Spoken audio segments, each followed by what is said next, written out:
Okay, so let's start with previous 4 to 5 lectures. We have discussed about the modes of vibration for the case of vibrating string. Now, from this lecture, we are going to start with a very important topic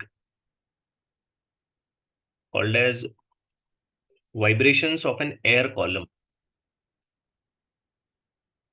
In this section, we will be looking out or detailing how exactly the air column is going to vibrate for the formation of stationary waves, and what will be or what are the possible modes of vibration in case of an air column. Just like what we did in case of vibrating string, we obtained a fundamental frequency and then we searched for the overtones, the integral multiple of the fundamental frequency, and we find several results based on that. And 4 to 5 lectures, we discussed all those details. Now here, let's try to understand, first of all, what is to be called as vibrating air column, and then what are the possible modes of vibration. Air column means nothing but a kind of arrangement, a kind of system made in which air is trapped in certain form of length. Okay, let's take an example. Okay, if I take a pipe with certain diameter and certain length,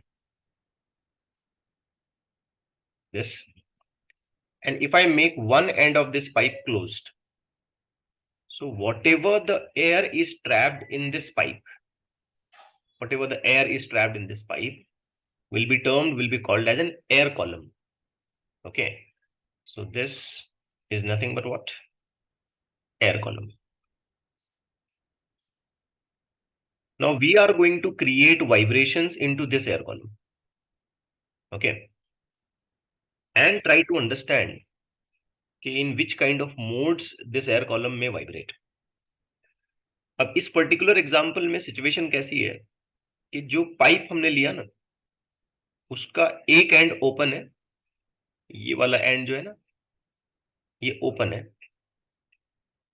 और ये lower and जो मैं दिखा रहा हूं यहाँ पे ये कैसा है? क्लोज्ड है. सो हम इसे कैटेगरी में रखते हैं pipe open at one end, ऐसे बोलेंगे. ठीक है. On the other hand we may also have an air column which will look like this कि एक सर्टन डायमीटर है, length of the pipe. You may have length of the pipe as per your choice and diameter as per your choice. Now, whatever the air is trapped within this column, within this pipe, will now be treated as an air column. ठीक है, इसको भी हम air column ही call करेंगे. This is also going to be called as air column. But the situation is that if pipes, this end is open and as well as this end is also open. So we will call this as pipe open at both the ends. ठीक है, pipe open at both the ends, or we have a chance or we have a possibility to make a pipe open at one end. अच्छा, कोई student ऐसे सोचेगा कि एक और बनाते हैं जिसके दोनों एंड क्लोज हैं, तो ऐसे नहीं होता है, क्योंकि हमें एयर को वाइब्रेशंस, एयर के लिए वाइब्रेशंस को अंदर सेंड करना है, वेव्स को अंदर भेजना है, तो हमें कम से कम एक एंड तो ओपन रखना पड़ेगा. ठीक है, नहीं तो आप बोलेंगे सर एयर कॉलम ही बनाना है, तो एक काम करो, दोनों एंड को क्लोज कर दो और बोल दो pipe close at both the ends. ये पॉसिबल नहीं होगा. Keep that point in mind. तो there are only two cases. One, the pipe is open at one end and the another one is pipe open at both the ends. अब ये जो ends होते हैं इसके, यहां जो एंड बना है, मैं ऐसे डॉटेड लाइन से दिखा रहा हूं, ये वाला और ये वाला, या फिर ये वाला और ये वाला, इसे हम कॉल करेंगे boundaries.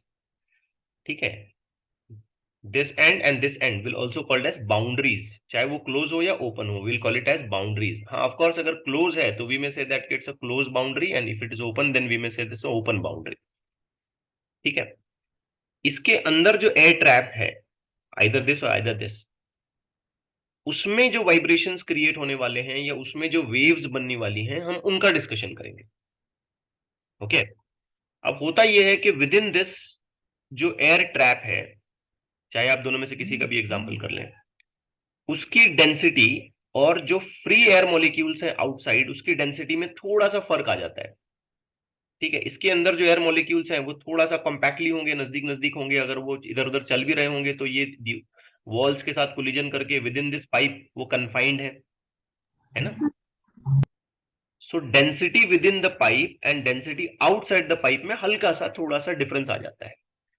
We know that if the density of the medium changes और the density of the medium differs, then we treat it as a separate medium. मतलब ये कि पाइप के अंदर की जो एयर है उसको हम मीडियम 1 कॉल करेंगे, और बाहर जो एयर है, जो मॉलिक्यूल्स काफी फ्री हैं, वो कहीं भी जा सकते हैं, उनकी डेंसिटी काफी कम है, ऐसे हम बोलेंगे, तो वो हम ट्रीट करेंगे एज गुड एज मीडियम 2। हालांकि अंदर भी एयर है, बाहर भी एयर है, अंदर भी वही मॉलिक्यूल्स हैं, बाहर भी वही मॉलिक्यूल्स हैं, लेकिन ये वाले पाइप के अंदर जो मॉलिक्यूल्स हैं वो ट्रैप्ड हैं, तो वो नजदीक नजदीक होंगे, उनके वाइब्रेशंस वहीं क्लोज एरियाज में, उसी पर्टिकुलर पाइप के अंदर, उसी पर्टिकुलर पाइप की लेंथ और डायमीटर के अंदर वो अपने मोशन को परफॉर्म कर रहे होंगे, तो they will be quite close comparative to the air which is outside. So boundary पे क्या होगा, मीडियम की डेंसिटी में डिफरेंस आ जाएगा, and we may treat the air inside the pipe and air outside the pipe as 2 separate mediums. बात clear हो गई है? यस। अब हम इन दोनों केसेस को एक एक करके स्टडी करेंगे कि इसमें किस तरीके के मोड्स बन सकते हैं, कौन से हार्मोनिक्स पॉसिबल हैं, फंडामेंटल फ्रीक्वेंसीज कैसी बनेंगी, and what are the possibilities for the modes of vibration. Will start with the first case, pipe open at one end. ठीक है, means this kind of situation we are going to imagine. Now let's take pipe open at one end. तो हमें एक basic बात पे यहां पे ध्यान देना पड़ेगा कि what is going to be boundary condition, boundary पे क्या बनेगा। ठीक है, जब तक हम इस बात को क्लियर ना कर लें तब तक हम आगे नहीं बढ़ेंगे। बाउंड्री कंडीशन, आपको याद होगा इसी तरीके की कंडीशन मैंने आपको वाइब्रेटिंग स्ट्रिंग्स के लिए बताई थी।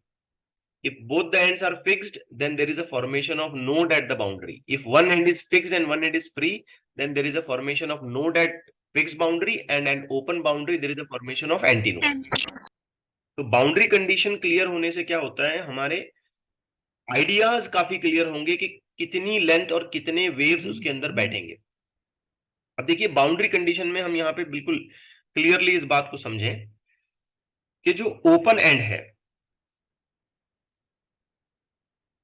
ऑब्वियस सी बात है बच्चों, ओपन एंड पे क्या बनना चाहिए, एंटीनोड। एंटीनोड।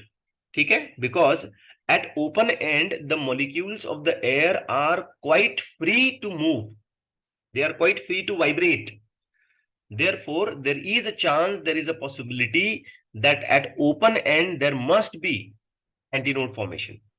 ठीक है, the next is close end. Closed end, you may realize close end means lesser vibrations, molecules are quite fixed, as good as fixed, treated to be fixed, तो वो ज्यादा vibrate नहीं हो पाएंगे। तो क्लोज एंड पर हम हमेशा ऑब्जर्व करेंगे there is a formation of what, node. node.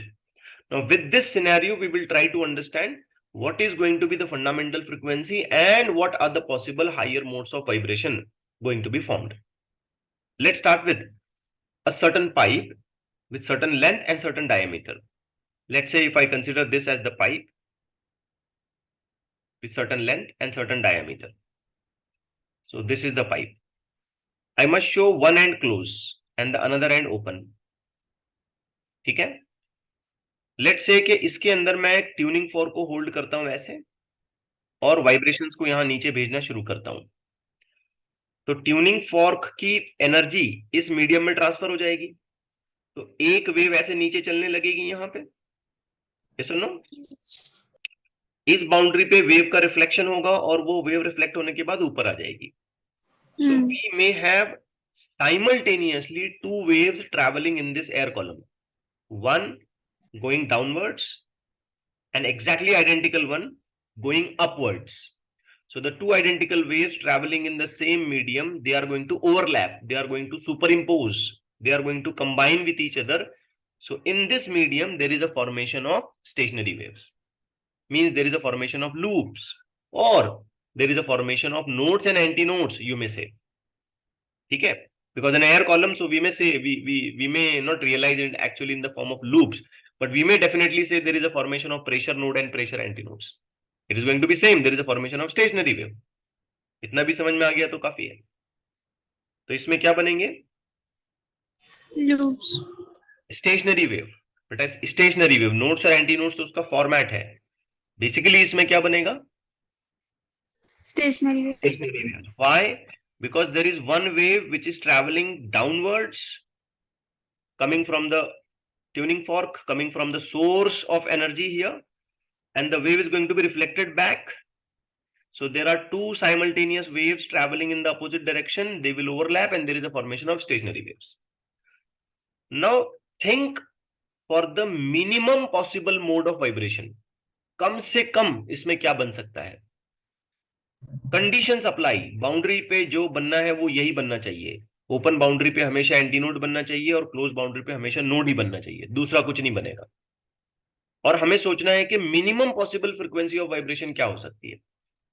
तो बच्चों अगर आप थोड़ा सा ध्यान देते हैं तो minimum possible frequency of vibration अगर मैं ठीक से दिखाऊं तो ऐसे हो सकता है.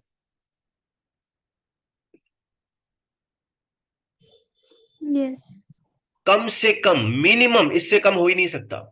अगर इससे कम पॉसिबल है तो मुझे बताएं. आई बेट इससे कम हो ही नहीं सकता. ठीक है?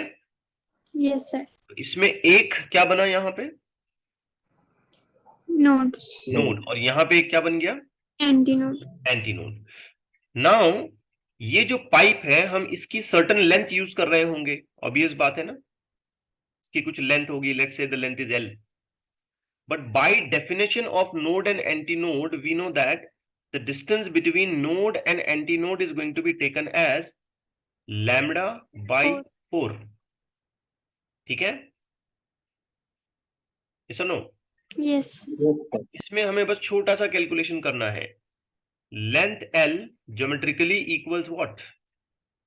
Lambda by 4, which means lambda is equal to 4L. Is it okay? But we have a very simple relation, V is equal to N lambda. Therefore, N is equal to V divided by lambda. Replace the value of lambda.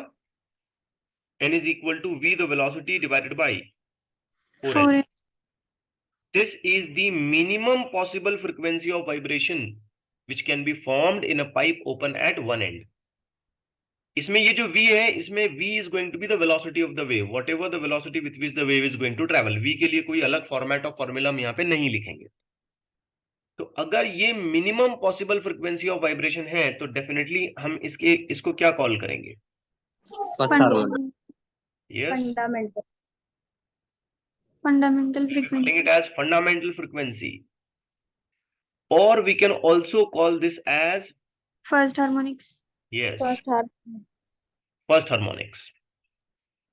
See how simple it is. Now let's try to figure out with the same pipe, no change in diameter, no change in length. यहाँ पे आपको examination में इसका खास ख्याल रखना है. If theory paper में ये क्वेश्चन आता है तो आपको डायग्राम बहुत सही तरीके से बनानी है. लेंथ और डायमीटर में आप चेंज नहीं कर सकते. ठीक है, थोड़ा सा यहाँ मुझसे डायग्राम बनाते हुए गड़बड़ हो गई, लेकिन आप स्केल का इस्तेमाल करेंगे तो डायमीटर और लेंथ उसकी चेंज नहीं होनी चाहिए. Now think with the situation कि हमने इसमें भी ऐसे ही वेव भेजना शुरू किया. ठीक है, पाइप का लेंथ अभी भी बेटा हम मेजर करते हैं तो वो L ही है. But we want to find the higher possible mode of vibrations. इससे ज्यादा हमें सोचना है. नेक्स्ट टू इट, इसके इमीडिएट नेक्स्ट में क्या आ सकता है?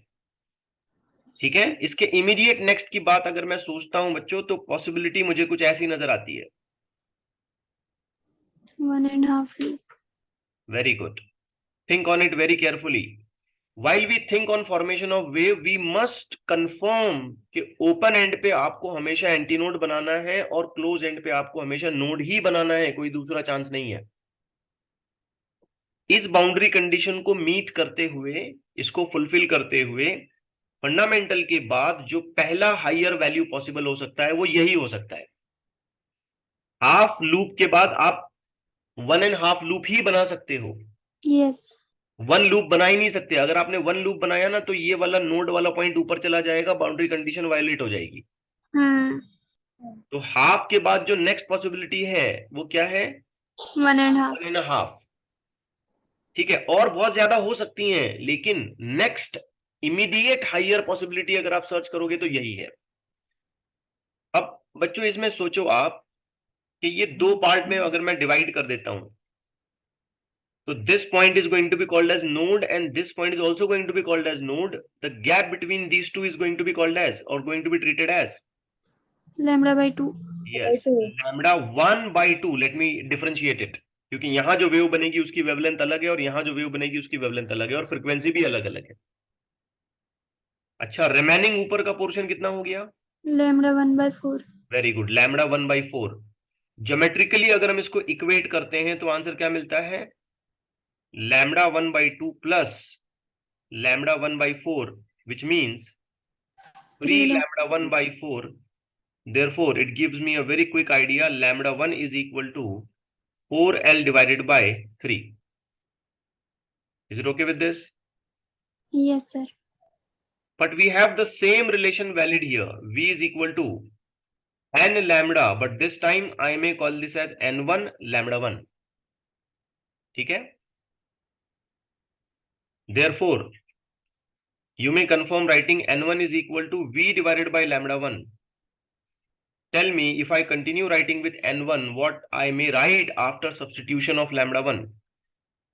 3V by 4. Divided by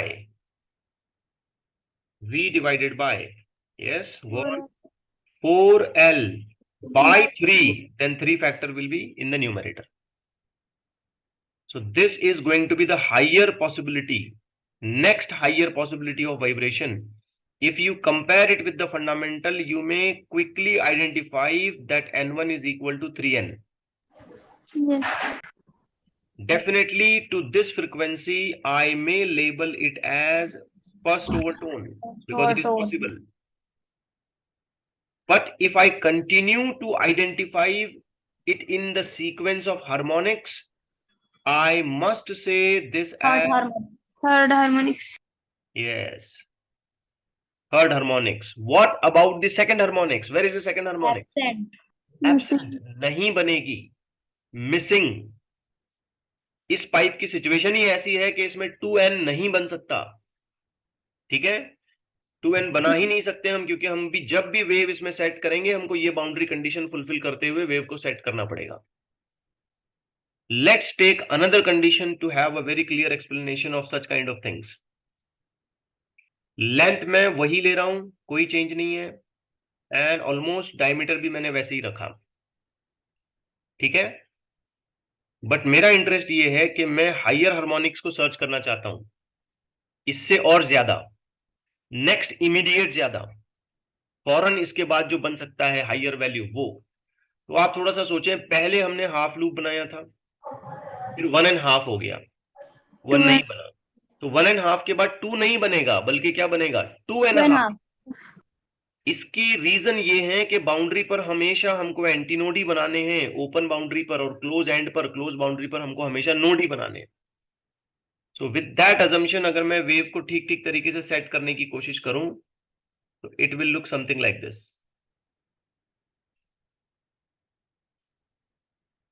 try to understand this. Proper loops बनाना है आपने। ठीक, इसमें डिस्टेंसेस डिवाइड हो जाएंगे, यहां से यहां तक, फिर यहां तक, फिर ऊपर तक। तो ये जो डिस्टेंस है ये कितना हो जाएगा? Lambda 2/2। This is again going to be lambda 2/2. Why this is going to be lambda 2/2? Because it is nothing but the distance between node and the next consecutive node and the next consecutive node. Now here node to antinode, what is the expected distance? Lambda 2 by 4. Very good, lambda 2/4. Geometrically अगर हम इसको equate करते हैं तो we have length L1 is equal to lambda 2/2 plus lambda 2/2 plus lambda 2/4, which I solve, I may get 5 lambda 2 by 4, therefore lambda 2 is equal to 4L by 5. I hope आप ये समझ पा रहे हैं। ये सुनो, Yes, sir. again coming back to the same form of equation, v, the velocity of the wave, is equal to n2 lambda 2. Now the very interesting point, you remember, whatever the mode of vibration is coming, the velocity of wave is going to be same because it is traveling in the same medium. The velocity of the wave depends on the physical parameters of the medium. Density, pressure, temperature, इस पे depend करती है velocity. यहाँ पे हमने वो कुछ नहीं चेंज किया, तो वेलोसिटी किसी भी मोड के लिए आपको हमेशा सेम मिलेगी। Keep this point in mind. Frequency change हो जाएगी, वेवलेंथ चेंज हो जाएगा, ठीक है। Yes, sir. According to this condition n2 will now be written as v divided by lambda 2। Substitute करें, n2 क्या हो जाएगा? 5 by upon 4L. So this is the higher possibility. Next possibility, which I may compare and can write n2 is equal to 5L. Very quickly I may claim here that this is nothing but second one. Second overtone. Overtone की counting सिर्फ possibilities पर होती है, जो बन सकता है उसको हम ओवरटोन की काउंट में गिनेंगे। लेकिन हार्मोनिक्स में बना या नहीं बना, सीक्वेंस पूरा करना पड़ेगा। फिफ्थ इस सीक्वेंस को अगर मैं पूरा करता हूं और हार्मोनिक्स की काउंट पर गिनता हूं तो ये हो जाएगा fifth harmonics. What about fourth harmonics? Absent. तो हमें एक इंटरेस्टिंग बात पता चलती है कि फ्रीक्वेंसी n के बाद n1 आएगा, n2 आएगा, n3 आएगा और इसी तरीके से जो आना है आएगा। अगर हमने इनका रेशियो लिया तो ये प्रोपोर्शनैलिटीज में आएंगे 1:3:5:5:7। अगर मैं और आगे कंटिन्यू करता हूं तो 5 के बाद 7 आ जाएगा यहाँ पे। और आगे कंटिन्यू करता हूं तो फिर 9 आ जाएगा, और आगे कंटिन्यू करता हूं तो 11 आ जाएगा। मतलब कौन से हार्मोनिक्स बनते हैं और कौन से नहीं बनते हैं? ऑड वाले बनते हैं। ऑड वाले बनते हैं, वेरी गुड। और इवन हार्मोनिक्स इसमें नहीं बनेंगे। ये फ्रीक्वेंसी में रिच नहीं है। Pipe open at one and frequency में रिच नहीं है। क्यों नहीं है? क्योंकि इवन हार्मोनिक्स मिसिंग है, नहीं बना सकते आप। फ्रीक्वेंसी में रिच हम कब मानेंगे इसको? अमीर कब मानेंगे फ्रीक्वेंसी में? जब सारे हार्मोनिक्स बनाए जा सकें। तो इसमें से कौन से हार्मोनिक्स मिसिंग हो रहे हैं? इवन वाले। तो हम कंपैरेटिवली ये बोल सकते हैं कि ये फ्रीक्वेंसी में उतना रिच नहीं है, इसमें सारी फ्रीक्वेंसीज नहीं बनाई जा सकती। आपने कभी फ्लूट देखी है, बांसुरी? उसका एक ब्लोइंग एंड होता है, वो ओपन है, और आप नोटिस करेंगे कि उसका दूसरा वाला एंड भी ओपन ही होता है। सामने वाला एंड भी ओपन ही होता है, वो क्लोज नहीं होता है।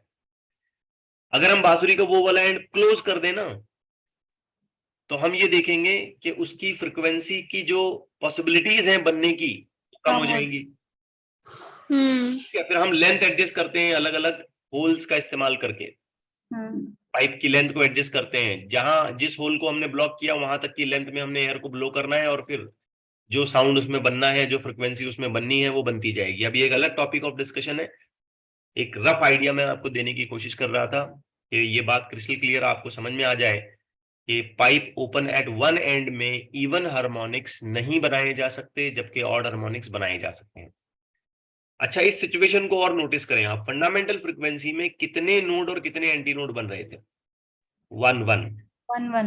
फर्स्ट हार्मोनिक्स में 2 node 2 anti node, sorry first overtone. Second overtone में 3 नोड 3 एंटी नोड। मतलब इसमें नोड और एंटी नोड का काउंट हमेशा सेम होगा। ठीक है। सोचिए अगर मैं आपसे ये कहूं कि मुझे फिफ्थ ओवरटोन बनाना है, फिफ्थ, ठीक है, तो 1 के लिए यहां कितना हो गया? 3। 2 के लिए कितना हो गया? 5। ठीक है ना। तो फिफ्थ के लिए पता है कितना होगा? 11 v डिवाइडेड बाय 4L। ये 11 कैसे आया? तो किसी भी p नंबर की हार्मोनिक्स को अगर मैं मेंशन करता हूं np, तो आंसर आएगा 2p + 1 V divided by 4L. Try to understand this fact. Let's say first overtone. So P is 1, 2 plus 1, 3. ठीक है. Let's say second overtone. So P is 2. यहाँ पे 2 रखा आपने. 2 into 2 कितना हो गया? 4. 4 plus 1, 5. Let's say I want to make seventh overtone. What it is going to be? 7. 7 into 2, 14. 14 plus 1, 15 V divided by 4L, and whatever the number comes, that much harmonics it is. Yes. आ रहा है तो third harmonics हो गया, 5 आ रहा है तो fifth harmonics हो गया. अगर इधर 15 आ रहा है तो ये क्या होगा? 15th harmonics. 15th हार्मोनिक्स होगा, लेकिन ओवरटोन 7th होगा. Hmm. थोड़ा सा हमको यहाँ पे प्रैक्टिस करनी पड़ेगी इस चीजों को याद करने के लिए. आइडिया क्लियर हुई आपको ये पूरी? सुनो. Yes sir. ओके. इसका मैंने एक पूरा टेबुलेटेड फॉर्मेट आपको मॉड्यूल में दे रखा है. कुछ हिस्सा मैं बस यहाँ पे उसका पेस्ट करता हूँ, कुछ पोर्शन सिर्फ मैं यहाँ पे उसका बना रहा हूँ. तो आप उसको कंपैरेटिवली स्टडी करें, समझें और याद रखें. मैंने सारी चीजें बता दी, नोट कितना, एंटी नोट कितना, और लूप्स भी कितने हैं. लूप्स हालांकि कोई खास मीनिंग नहीं रखते हैं, लेकिन फिर भी एक्स्ट्रा इंफॉर्मेशन के तौर पे मैंने आपको बता दिया. जैसे देखें, यहाँ हाफ लूप बनता है, यहाँ 1.5 बनता है, यहाँ 2.5 बनेगा. नेक्स्ट केस अगर मैं चॉइस करता हूं तो वहां पे 3.5 बनेगा, and so on. Getting it? Yes, sir. बात क्लियर हो रही है? Okay. Now let's move on to a situation where the pipe is open at both the ends. ये उससे ज्यादा आसान है, बड़ा सिंपल है. सबसे पहले हम मेंशन करते हैं कि जब हम pipe open at both the ends करते हैं तो बाउंड्रीज पर क्या बनेगा? Anti-note. That's right. Boundary condition. Now we have both the boundaries open, क्योंकि दोनों एंड्स ओपन है इसके. So we must confirm यहाँ पे दोनों एंड्स पे बनेंगे anti node. Let's start with the first situation. So this is the pipe. ठीक है? This is the pipe, and I must show here that this end is open and this end is also open. The length of the pipe is also L in this case. So this is L. We may use a tuning fork or any source of vibration जिसकी help से हमने यहाँ पे frequency बनानी है. अब ये wave यहाँ पे नीचे ट्रैवल कर रही है, तो ये वेव ट्रैवल करते करते करते करते करते करते यहाँ पहुंचेगी. अब हमें इसमें क्या बनाना है? Stationary waves, loops, you may say, nodes and anti nodes to be very correct. तो हमारे माइंड में एक छोटा सा आर्गुमेंट ऐसा आएगा कि ये एंड ओपन है, तो जो वेव यहां से जा रही है बस वो बाहर निकल चली जाएगी. और अगर वो ऐसे बाहर चली गई तो फिर इसमें स्टेशनरी वेव बनने का कोई सवाल नहीं पैदा होता है. Yes. है ना? क्योंकि स्टेशनरी वेव के लिए we need 2 identical waves travelling in the opposite direction in the same medium. तो याद करो, लेक्चर के बिगिनिंग में मैंने आपको एक छोटा सा कंसेप्ट बताया कि एयर के मॉलिक्यूल्स जो इस पाइप के अंदर हैं उनका मोशन थोड़ा सा रिस्ट्रिक्टेड है. वो एयर के मॉलिक्यूल ज्यादा मूव नहीं कर पाते हैं comparative to those air molecules which are free here. तो यहाँ एयर के मॉलिक्यूल कंपैरेटिवली थोड़ा नजदीक नजदीक होंगे मूव करने की वजह से. Yes. और जो एयर के मॉलिक्यूल्स यहाँ हैं वो काफी दूर दूर होंगे. बिल्कुल वैसे जैसे इमेजिन करिए कि 100 स्टूडेंट्स हैं, जैसे अपनी क्लास में 100 होते हैं ना अभी कॉलेज में, तो 100 स्टूडेंट्स हैं, आप लोग एक जगह पे बैठे हुए हो एक क्लासरूम में, तो डेंसिटी थोड़ी सी बढ़ जाती है. और लेक्चर छूटने के बाद जब आप ग्राउंड में चले जाते हो या फ्री हो जाते हो तो कंपैरेटिवली हम देखते हैं डेंसिटी क्या हो जाती है? कम होती है. कम हो जाती है. हालांकि molecule, the amount of substance उतना ही है. ठीक है ना? तो एग्जैक्टली उसी तरीके से यहाँ पे क्या होता है कि पाइप के अंदर जो एयर है, हालांकि वो फ्री है, लेकिन फिर भी पाइप के अंदर जो एयर ट्रैप की गई है, trap in the sense pipe के अंदर जो मौजूद है एयर, उसकी डेंसिटी में और बाहर जो एयर है उसकी डेंसिटी में हल्का सा थोड़ा सा डिफरेंस आ जाता है. और जैसी डेंसिटी में डिफरेंस आएगा तो अंदर का मीडियम अलग हो जाएगा और बाहर का मीडियम अलग हो जाएगा. ठीक है? Yes, sir? sir. अब जो वेव यहां से ट्रैवल करते करते करते करते नीचे आ जाती है, इस एंड पर क्या उसे दो अलग अलग मीडियम्स फेस करने पड़ेंगे? Yes sir. जब दो मीडियम्स हो जाते हैं, टू डिफरेंट मीडिया ही अगर फॉर्म होते हैं, तो वहां पर रिफ्लेक्शन होता है।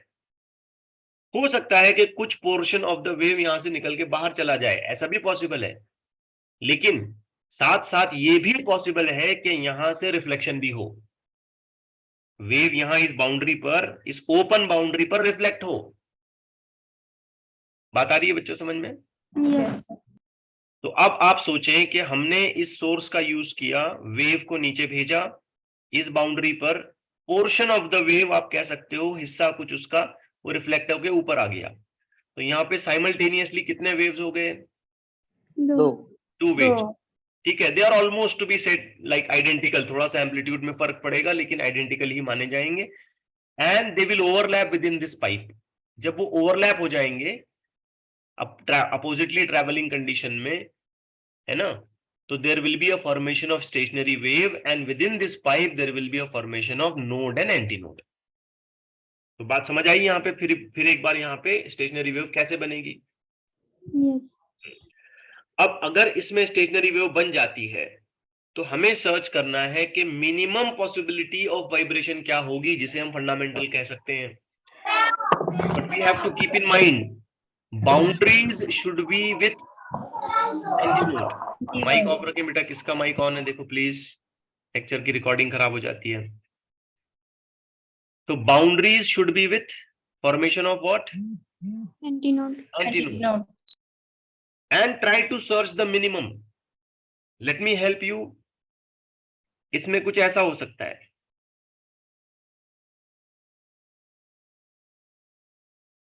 Think on it. ये एंटी नोड बना, ये भी एंटी नोड बना और बीच में एक नोड बन गया। Yes. और यहाँ पे ऐसे ही बनाना पड़ेगा क्योंकि बाउंड्री पे हमको कंपल्सरीली क्या बनाना है? Antinode. आप ये नोड पीछे शिफ्ट नहीं कर सकते या ऊपर भी शिफ्ट नहीं कर सकते, आपको ऐसे ही बनाना पड़ेगा इन अ सिचुएशन। और अगर आप मिनिमम सर्च कर रहे हैं तो यही मिनिमम है, इससे कम हो ही नहीं सकता। थिंक ऑन इट, इससे कम क्या बनाओगे आप? बना ही नहीं सकते आप इससे कम, क्योंकि अगर आप इससे कम बनाने की कोशिश करोगे तो आपको ये वाला नोड नीचे खिसकाना पड़ेगा या ऊपर लेके जाना पड़ेगा, जो कि बाउंड्री कंडीशन के हिसाब से इनवैलिड हो जाएगा। नाउ थिंक ऑन इट, यहां से यहां तक का डिस्टेंस क्या होगा? ये वाला यहां से यहां तक का Lambda by 4. तो बच्चों ये डिस्टेंस हो जाएगा लैम्डा बाई 4, करेक्ट है? Yes. ऊपर तक का डिस्टेंस क्या हो जाएगा? Lambda by 4. ज्योमेट्रिकली हम इस बात को अगर कंपेयर करते हैं तो L will now become equal to lambda by 4 plus lambda by 4। अगर हम सॉल्व करें तो lambda by 2, therefore lambda will become equal to 2L। Correct हो गई? But we may follow the same equation of wave v is equal to n lambda. Therefore n is equal to what thing? v by lambda. ठीक है? Therefore n is equal to v divided by 12. अब ये जो frequency हमें मिल रही है ये lowest possible है, इसलिए हम इसको क्या नाम देंगे? Fundamental. वेरी गुड, हम इसको कॉल करेंगे फंडामेंटल फ्रीक्वेंसी, और we may also call this as first harmonics. ठीक है? you can also have a kind of comparison. For a pipe open at one end, the fundamental is v by 4L, and for a pipe open at both the ends, the fundamental is v by 2L. It's going to be double with what the pipe open at one end can make. उसमें अगर 50 hertz fundamental है तो same length के हिसाब से यहाँ पे 100 hertz हो जाएगा। डबल v by 4 से डिवाइड कर रहे हो, यहाँ पे v by 2 से डिवाइड कर रहे हो। आ रही ना बात समझ में? डबल हो जाएगा। Yes, sir. Yes sir. I hope you're getting it. Now let's try to figure out what is the higher possibility. Next higher possibility क्या हो सकती है? So I have to take the length and diameter exactly identical. मैं pipe की length नहीं change करूंगा क्योंकि मैं फ्रीक्वेंसी की हायर पॉसिबिलिटी को सर्च कर रहा हूं. Again, we may use certain kind of source, certain tuning fork which may send the waves down. Let's say the length of the pipe is also same. ठीक है, it has to be. Now search for the next possibility. इसके बाद higher क्या हो सकता है? इसके बाद higher बच्चों ये हो सकता है कि ये वाले एंड पे आपने नोड बना, एंटी नोड बनाना है. ठीक है, it can be like this. Let me draw it once again.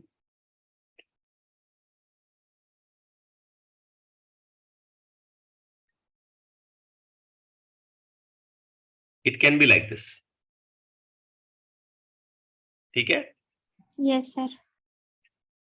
Next to it यही हो सकता है. नेक्स्ट टू इट इसके अलावा कुछ भी नहीं हो सकता. सर्च करें आप, बताएं आप मुझे. तो यहां पे देखो ना, टोटल एक लूप है अगर देखा जाए तो, उल्टा पुल्टा करके. ये वाला पोर्शन अगर मैं ऊपर इसके फिक्स कर दूं तो एक लूप बन जाएगा. एक के बाद तो दो लूप ही हाई पॉसिबिलिटी है नेक्स्ट.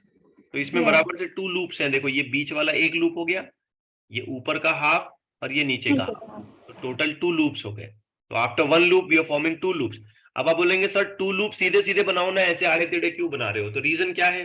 एंटीनोड बनाना. बाउंड्री पे हमको एंटीनोड ही बनाना है. You can not change that condition क्योंकि ये ओपन बाउंड्री है. ठीक है, और ओपन बाउंड्री रहने की वजह से आपको वहां पे एंटीनोड ही बनाना है. नाउ बाय डेफिनेशन अगर हम डिस्टेंसेस का कंपैरिजन करते हैं, यहां से यहां, फिर यहां तक और यहां तक, तो हमें रियलाइज होना चाहिए, ये होना चाहिए lambda 1/4. this distance is going to be lambda 1/2 and this distance is again going to be lambda 1/4. By definition this is distance between antinode and node, antinode and node and node, and then again node and antinode. Geometrical comparison करें आप. Geometrical comparison करने पे हमको मिलेगा lambda 1/4 plus lambda 1/2 plus lambda 1/4. If you solve it, you may get lambda 1. Yes. तो सीधे सीधे समझ आ गया, lambda 1 is equal to L. Okay. Moving on with the same condition, V is equal to N1 lambda 1. Therefore, N1 is equal to V divided by lambda 1. Therefore, N1 is equal to V by L. Or you may say N1 is equal to 2V by 2L. I hope you're getting it. Yes, sir. Such that you can write N1 is equal to 2N.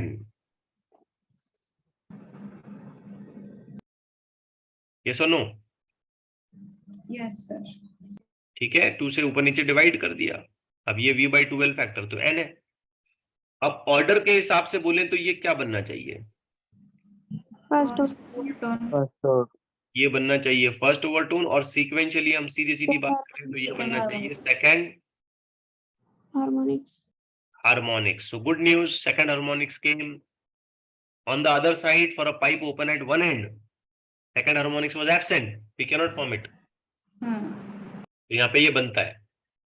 ठीक है, if it is 50 hertz then it is going to be 100. Pipe open at one end में if it is 50 then this is going to be 150. 100 नहीं आएगा. ठीक है ना? Let's take the third situation. यहाँ पे भी carefully काम करते हैं. Same length, same diameter you have to maintain. Let's say the length of the pipe is L. ये थोड़ा सा तेजी से करते हैं. अब यहाँ पे one loop उल्टा पुल्टा करके, यहाँ पे 2 loops, बीच में पूरा फिर आधा आधा. यहाँ पे कितना बनना चाहिए? 3 loops. So let's take 1, 2 and 3 like this. I have made dots just to confirm the formation of the loops.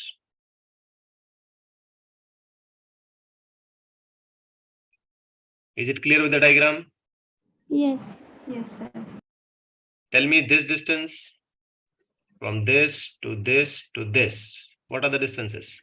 Lambda 2/4, Lambda 2/2. lambda 2/2, Lambda lambda 2/2, lambda by 4, just by following the definition that distance between node to consecutive node is lambda by 2 and the distance between node to consecutive antinode is lambda by 4.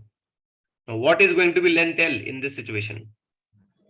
3 Lambda lambda 2 by 4 plus lambda 2 by 2 plus lambda 2 by 2 plus lambda 2 by 4. If I solve it, I will be getting 3 lambda 2 by 2.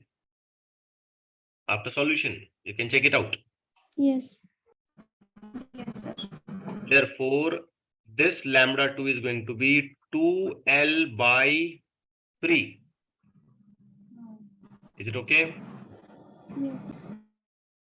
Such that if we just continue following the same equation, V is equal to N2 lambda 2, we may get N2 is equal to V divided by lambda 2.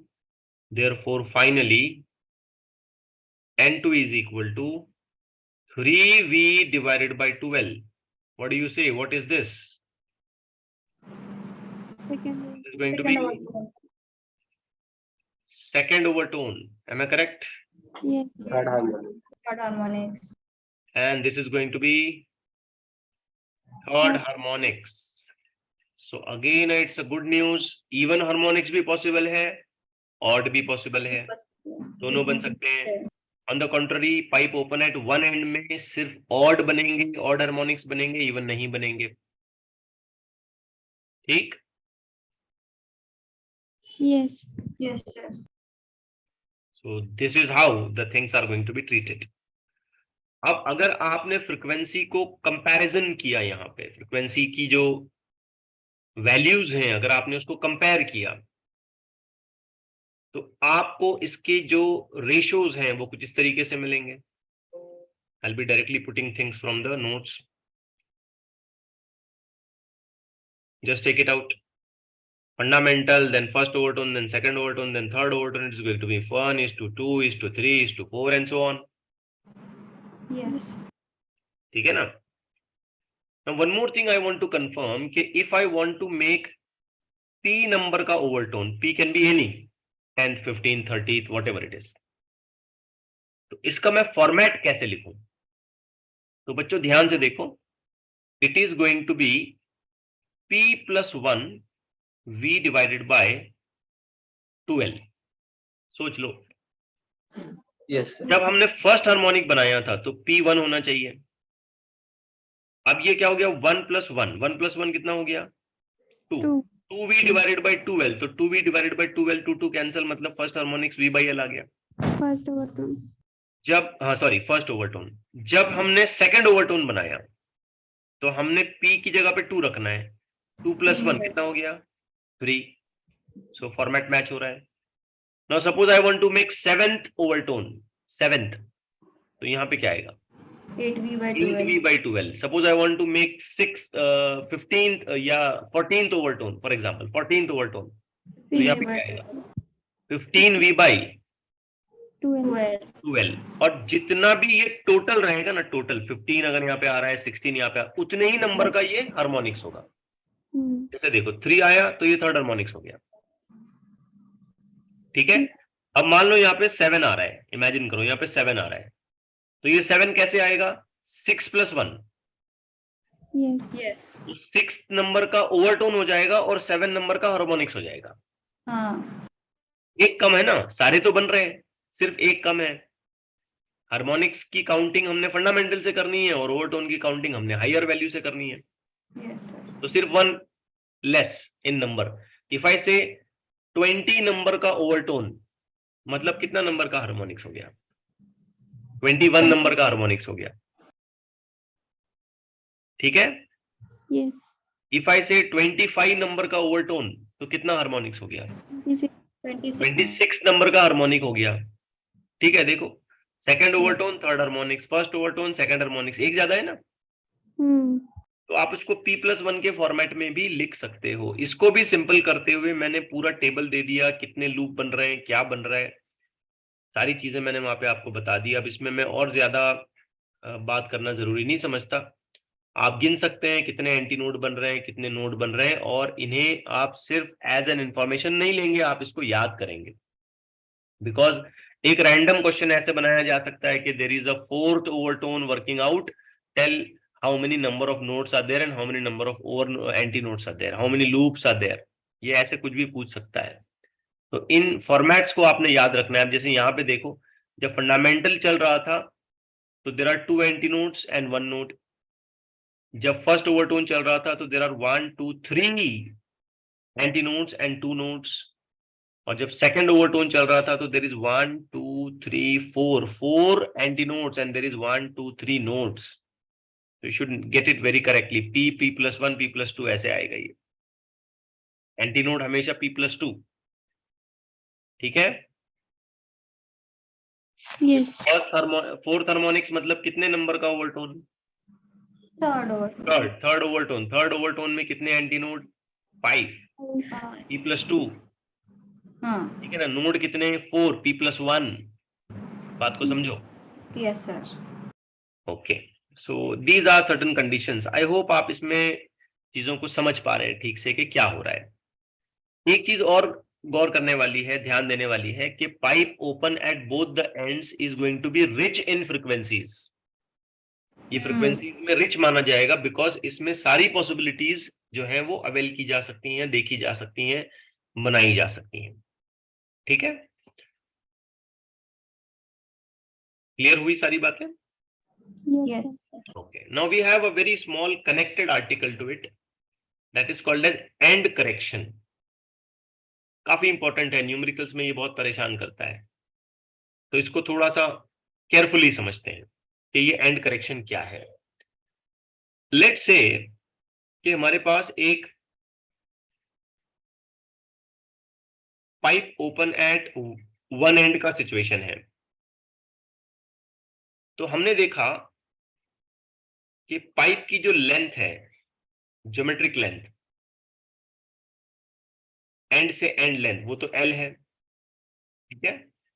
अब इसमें vibrations हो रहे हैं, तो boundary condition को follow करते हुए अगर हम ध्यान देते हैं और फंडामेंटल मोड के बारे में बात करते हैं तो there is a formation of 1 node and 1 antinode, बराबर। अब प्रैक्टिकली जब हम ये चीज परफॉर्म करते हैं तो होता ये है कि ये जो एंटी नोड है ये एग्जैक्टली एंड पे नहीं बनता है, क्योंकि यहां पे एयर काफी फ्री है, तो ये वाइब्रेशंस खिसक के थोड़े से ऊपर जा सकते हैं, ठीक है। ये वाइब्रेशंस ना थोड़े से ऊपर जाते हैं। जैसे फॉर एग्जांपल आपने ग्लास में पानी लिया, पानी भर के रखा आपने, और आपने ऐसे ग्लास को शेक किया तो थोड़ा सा पानी उसकी कोर से ऊपर उठता है। हाँ, बराबर। बिल्कुल उसी तरीके की सिचुएशन यहाँ पे भी होगी। और ये वाइब्रेशंस चूंकि ये एक फ्री मीडियम में हो रहे हैं तो ये हल्का सा ऊपर उठेंगे, और एंटी नोड जो है वो बराबर ज्योमेट्री के एंड पर नहीं आएगा, पाइप के एंड पर नहीं आएगा, बल्कि थोड़ा सा ऊपर जाएगा।